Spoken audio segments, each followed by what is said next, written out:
कहानी में अब तक आपने सुना। ऐसा लग रहा था कि दूसरी छोर पर कोई इंसान हाथ में तेज धार चाकू लिए खड़ा है। एक और बार बिजली कड़की और सारे कॉरिडोर में रोशनी हुई। अब वहाँ कोई परछाई नहीं थी, बस था तो मैं अकेला। कॉरिडोर में खड़े खड़े मैं अपने आप ही बड़बड़ाने लगा। मुझे लगा कि सफ़र के कारण शायद मुझे भ्रम हो रहे हो, इसीलिए फटाफट जेब से चाबी निकालकर मैं रूम में चला गया और दरवाज़ा लॉक कर दिया। कमरे के अंदर जाते ही मैंने रज़ाई ओढ़ी और मैं सो गया। थोड़ी देर ही हुई थी मुझे नींद आए कि कमरे में गज़ब की ठंड का एहसास हो रहा था। रज़ाई ओढ़ने के बावजूद मैं काँप रहा था। तभी मुझे दीवार पर कुछ पटकने जैसी आवाज़ आने लगी। रज़ाई से ज़रा सा बाहर निकल कर देखा तो मेरी नज़र खिड़की की ओर गई। बारिश और तेज़ हवाओं के कारण ज़ोर ज़ोर से खिड़की दीवार से पटक रही थी, जिससे मेरी नींद टूट गई। तेज़ हवाओं के चलते रूम के अंदर गज़ब की ठंड महसूस हो रही थी और बाहर चल रही तेज़ हवा साए साए करके सीधे मेरे रूम में आ रही थी। मैं जैसे तैसे करके खिड़की के पास पहुंचा और खिड़की बंद ही करने वाला था, तभी मेरी नज़र रिसॉर्ट के पिछले हिस्से पर गई।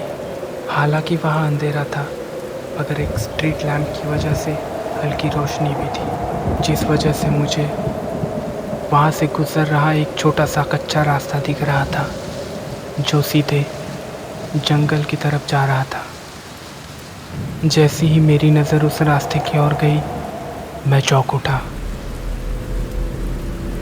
जिस आदमी को मैंने पहले किचन फिर कॉरिडोर में देखा, वही आदमी अब उस रास्ते से जंगल की ओर जा रहा था। अंधेरे में कुछ खास दिख नहीं रहा था, मगर हाँ, उस आदमी के हाथ में एक थैली नुमा चीज़ थी।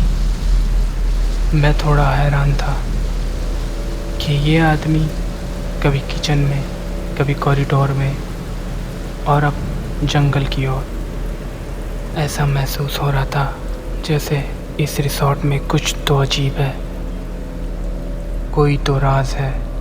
यही सोचते सोचते मैं खिड़की पर खड़ा रह गया। उस आदमी से मेरा ज़रा सा ध्यान हटा तो महसूस हुआ कि अब बारिश थम चुकी है। इसीलिए थोड़ी देर तक मैं खिड़की के पास ही खड़ा रहा। तभी वो आदमी जो थोड़ी देर पहले जंगल की ओर गया था, भागते भागते घबराते हुए बुरी तरह से गिरते पड़ते उस रास्ते से वापस लौट रहा था। और फिर अचानक जंगल की ओर से एक खौफनाक आवाज़ मेरे कानों पर पड़ी। यह आवाज़ सुनकर मैं सन रह गया था। ये दर्दनाक चीख सुनकर मेरे रोंगटे खड़े हो गए थे। यही चीख जंगल की ओर से आ रही थी जहाँ वो आदमी गया था। और मेरे दिमाग में फिर से कई सवाल उठने लगे कि यहाँ हो क्या रहा है, ये चीख किसकी है, वो आदमी किसके पास गया था, ये सब हो क्या रहा है। अब मैं परेशान हो रहा था।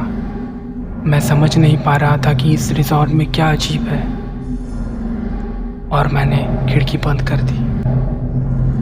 वो खौफनाक चीख मेरे कानों में और एक बार पड़ी और मैं डर कर खिड़की से दूर हट गया और सीधे बिस्तर पर चला गया। मैं डर चुका था क्योंकि ऐसा पहले मेरे साथ कभी नहीं हुआ था। न जाने वो कौन सा जानवर था जिसकी चीख इतनी भयानक थी। क्या वो कोई राक्षस है या कोई आदमखोर। वो चीख और तेज हो रही थी, मानो जैसे वो खौफनाक दरिंदा रिसॉर्ट की तरफ ही बढ़ रहा हो। जिस तरह से वो आदमी घबरा कर लौट रहा था, मैं तभी समझ गया था कि कुछ अजीब है। पूरे रिजॉर्ट में मैं अकेला था, लेकिन मुझे सब्र से काम लेना था। तभी मुझे वेटर की बात याद आई कि उसने कहा था कि कुछ भी हो जाए नीचे नहीं आना। तो मैंने सोचा कि चलो वेटर को फ़ोन करते हैं, ये पूछने के लिए क्या उसने भी ये आवाज़ सुनी थी। और मैं सामने टेबल पर रखे फ़ोन की तरफ बढ़ गया। जैसे ही मैंने फ़ोन की तरफ हाथ बढ़ाया, फ़ोन बजने लगा। फ़ोन की रिंग सुनते ही मैं घबराकर ज़रा सा पीछे हटा, क्योंकि अब मैं वो खौफनाक चीख सुनने के बाद इतना घबरा गया था कि ज़रा सी हल्की सी आहट से मेरे बदन में सिरहन सी दौड़ जाती थी। और मैंने आगे बढ़कर फ़ोन उठाया। मेरे फ़ोन उठाते ही सर कुछ भी हो जाए, आप अपने कमरे से बाहर मत निकलिएगा सर। फ़ोन पर यह आवाज़ उस वेटर की थी। वो घबराया था और फ़ोन से अजीब सी आवाज़ें आ रही थी, मानो जैसे किसी ने उस पर हमला किया हो, और दरवाज़ा पीटने की आवाज़ें, मानो उसने कुछ बहुत ही डरावना देख लिया हो। वो मुझे बार बार कमरे में रहने के लिए कह रहा था। वो कह रहा था कि मैं नीचे ना आऊँ और रूम को लॉक कर दूँ। फ़ोन से एक अजीब सी आवाज़ आई। वेटर बुरी तरह चीखा। फ़ोन डिस्कनेक्ट हो गया। अब मेरी बेचैनी बढ़ रही थी, क्योंकि शायद नीचे वेटर किसी बहुत बड़ी मुसीबत में फंस चुका था। कहीं ऐसा तो नहीं कि उस जंगली दानव ने वेटर पर हमला कर दिया हो। मैं पहले ही यहाँ पे हो रही अजीब सी घटनाओं से परेशान था, और ऊपर से ये मुसीबत। अब शायद माहौल और भी खौफनाक हो चुका था। जिस तरह से वेटर फ़ोन पर घबराया हुआ था, उसकी आवाज़ से तो लग रहा था कि वो बहुत बड़ी मुसीबत में है और मुझे उसकी मदद करनी चाहिए। इतनी अफरा तफरी के बाद माहौल में एक अजीब सी खामोशी छा गई थी, और इस खामोशी के बीच मुझे अपनी धड़कन साफ सुनाई दे रही थी, और साथ ही घड़ी की टिक टिक, जिससे मेरा ध्यान समय पर गया। रात के तकरीबन 1:30 बज रहे थे। इसी खामोशी के बीच एक अजीब सी आवाज़ आई। ऐसा लग रहा था कि नीचे हॉलवे में कोई किसी को घसीट रहा है, और वो आवाज़ इतनी खौफनाक थी कि मेरी धड़कन और बढ़ गई। मेरा गला पूरी तरह सूख चुका था और मेरी हालत काटे तो खून ना निकले ऐसी हो चुकी थी। अब मुझे क्या करना चाहिए, ये सोचने के लिए मैं वहीं बैठ गया। कुछ वक्त बीता और खामोशी और बढ़ गई। अब नीचे से कोई आवाज़ नहीं आ रही थी, बिल्कुल खामोशी। मैंने इस सफ़र को अपनी मन की शांति और एकांत के लिए चुना था, लेकिन इस सफ़र ने मुझे मेरे भीतर डर और खौफ का सैलाब भर दिया था।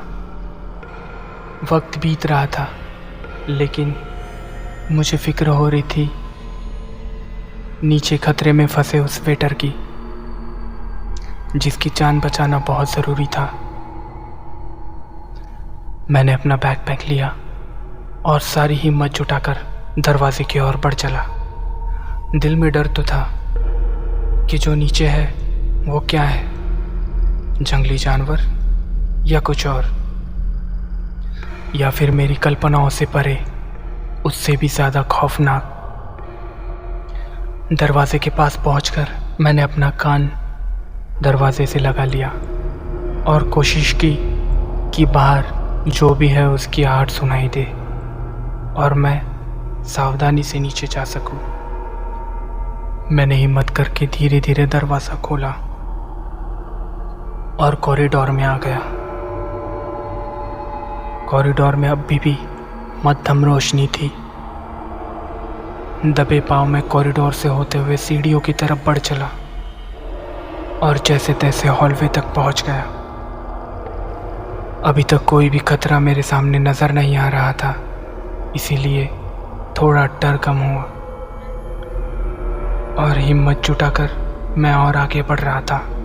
तभी मेरे कानों पर कुछ आवाज़ पड़ी। ये आवाज़ किचन से आ रही थी। लग रहा था जैसे कोई तेज दांतों वाला जानवर हड्डियां चबा रहा हो।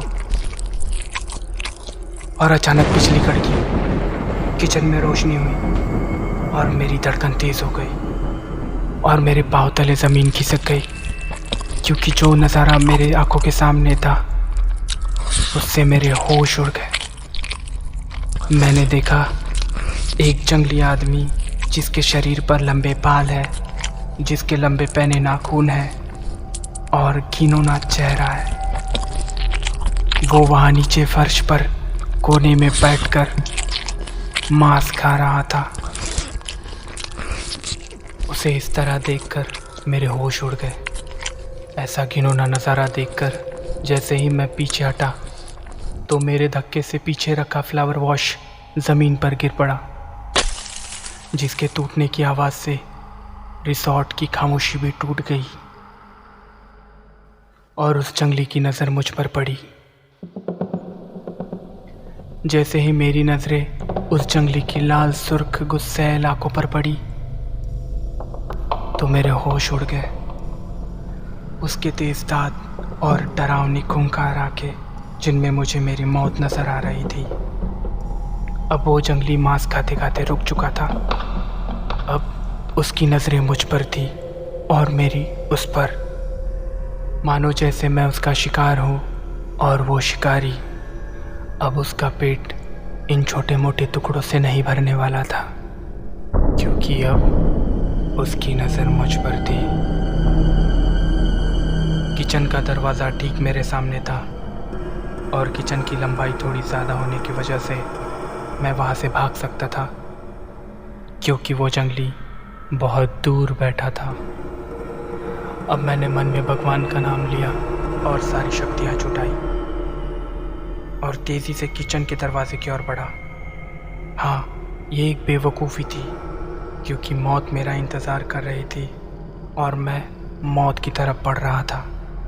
मगर ऐसा करना ज़रूरी था, तभी मैं उस जंगली से बच पाता।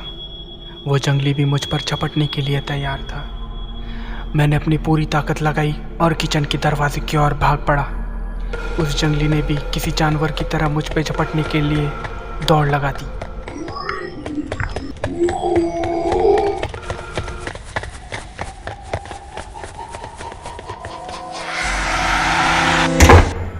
आखिरकार मैंने दरवाज़ा लगा ही दिया।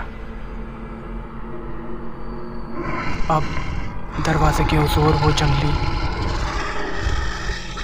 और इस ओर मैं। मौत और मेरे बीच सिर्फ एक दरवाजे का फासला था। वो जंगली ज़ोर ज़ोर से दरवाजे को पीट रहा था और अपने पैने नाखूनों से खरोच रहा था। दरवाज़ा कमज़ोर दिख रहा था और मुझे यकीन था कि वो जंगली दरवाजे को तोड़ देगा, इसलिए मैं तेज़ी से रिसेप्शन की ओर भागा। भागते भागते घबराहट में मेरा पैर कहीं फंस गया और मैं वहीं पर गिर पड़ा। मैं ज़ोर से कर रहा क्योंकि मेरे हाथ पर चोट लग चुकी थी। मैंने देखा कि जहाँ मेरा पाँव फंसा है वहाँ पर वेटर पड़ा हुआ था। उसके गले पर खरोच के निशान थे, लेकिन वो जिंदा था, बेहोश था। उधर वो जंगली पूरी ताकत के साथ किचन का दरवाज़ा तोड़ने के लिए अपने हाथों से उस पर ज़ोर ज़ोर से मार रहा था। मैंने ज़्यादा न सोचते हुए वेटर को अपने कंधों पर उठाया और हॉलवे से होते हुए सीधे अपनी कार की ओर भागा। पहले ही इतनी अफरा तफरी में मैं कमज़ोर महसूस कर रहा था, लेकिन मुसीबत के वक्त न जाने कहाँ से ताकत आ जाती है। जैसे ही मैं वेटर को कंधे पर लाद कर बाहर आया, तब बारिश शुरू हो चुकी थी। जैसे तैसे कर मैं कार तक पहुंचा। वेटर को पिछली सीट पर रखकर मैं ड्राइविंग सीट पर बैठ गया। जैसे ही मैंने दरवाज़ा बंद किया, वैसे ही वो जंगली मेरी कार की बोनट पे कूद पड़ा। मैं घबरा गया और मैंने घबराहट में ही कार को रिवर्स लिया गाड़ी का पिछला हिस्सा किसी दीवार से जा टकराया और वो जंगली बोनट से नीचे गिर गया। वो जंगली अब मेरे कार के आगे खड़ा था। गुस्से से वो अजीबोगरीब आवाज निकाल रहा था और फिर अचानक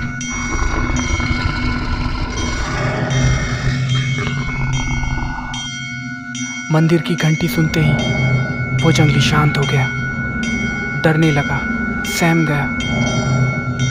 न जाने उसने ऐसा क्या देख लिया जो मेरी मौत बनकर मेरे सामने खड़ा था। अब वो खुद डरकर और सहम कर नीचे बैठ चुका था। मंदिर की घंटी लगातार तेज हो रही थी। मंदिर रिसॉर्ट के ठीक सामने था। मैंने जैसे ही अपनी गाड़ी के कांच से मंदिर की ओर देखा तो कुछ धुंधला सा मुझे नजर आया। मंदिर में कोई खड़ा था जिसके हाथ में मशाल जैसा कुछ था और वो जंगली उस इंसान की तरफ देखकर घबरा रहा था, मानो जैसे वो इंसान इस जंगली को काबू कर सकता था। कुछ ही देर बाद घंटियों की आवाज़ तेज हुई और फिर मैंने देखा कि वो जंगली डरकर तेज तेज भागते हुए जंगल की ओर चला गया। मैंने जैसे तैसे गाड़ी को मंदिर की ओर मोड़ दिया। मशाल वही मंदिर की दीवार पर लटकी थी, मगर वो इंसान वहाँ नहीं था। गाड़ी को मैंने पूरी स्पीड के साथ हिल स्टेशन से नीचे गांव की तरफ मोड़ दिया। थोड़ी ही देर में मैं वेटर को लेकर गांव में पहुंचा। रात के 3 बज रहे थे। सवेरा होने के लिए कुछ देर बाकी थी और वहाँ कोई नहीं था। मैंने जहाँ गाड़ी रोकी थी वहीं पर एक मंदिर था, मंदिर वन देवता का। उस मंदिर की ओर देखते हुए मैं खड़ा था। तभी पीछे मेरी कार का दरवाज़ा खुला और वेटर बाहर आया। अब वो होश में आ चुका था, मगर वो रो रहा था और मेरे पैरों में गिरकर मुझसे माफ़ी मांगने लगा और रोते रोते उसने सारी सच्चाई बयां कर दी। उसने कहा कि उसने मुझसे झूठ बोला था कि रिसॉर्ट में कोई और नहीं था जिसको मैंने किचन में देखा था। असल में वो रिसॉर्ट का खानसामा था जो रिसॉर्ट के मालिक के कहने पर ही रोज़ रात को मांस काटकर जंगल की तरफ चला जाता था। जंगल में उस बनराकस के पास खानसामा जाता था और उसे खाना दे आता था, और ये बात उसने छुपा रखी थी क्योंकि मालिक ने उन्हें ऐसा करने को कहा था। ये तो बस आधा सच था और पूरा सच तो ये था कि जंगल में जहाँ वन राक्षस रहता था वहाँ एक जंगली फूल है जो एक औषधि वनस्पति है। उस फूल की कीमत विदेश में लाखों में है। ये फूल अफ्रीका और अरब देशों में गैर कानूनी तरीके से बेचा जाता है और उस रिसॉर्ट का मालिक उस जंगल के उस फूल की दूसरे लोगों से सुरक्षा के लिए उस जंगली को पाल रहा था। उसने ये भी बताया कि जंगली जहाँ रहता था वहाँ से वो अपनी कैद से बाहर निकल आया था। उसने उस खानसामा पर भी हमला किया और उसे भी मार डाला। मैंने पूछा, मगर तुम कैसे जिंदा बचे रहे? तब वेटर ने जवाब दिया कि जब वन राक्षस उसका गला पकड़कर उसे मारने ही वाला था, उसे उस वेटर के गले पर एक ताबीज़ दिखा और उसने उस वेटर को वहीं छोड़ दिया। मैंने ताबीज़ को देखा तो ताबीज़ पर वन देवता की मूर्ति थी। इस मूर्ति में वन देवता मशाल लेकर खड़े थे। अब मुझे सारी बातें समझ आ गई थी। मैंने मंदिर की ओर मुड़कर वन देवता को इस जिंदगी के लिए धन्यवाद किया और आशीर्वाद लेकर वहां से निकल गया। आपको ये कहानी कैसे लगी कमेंट कर ज़रूर बताएं और इस कहानी को लाइक करें, शेयर करें और सब्सक्राइब करें कहानीबाज अभी चैनल को। फिर मिलेंगे अगली कहानी में।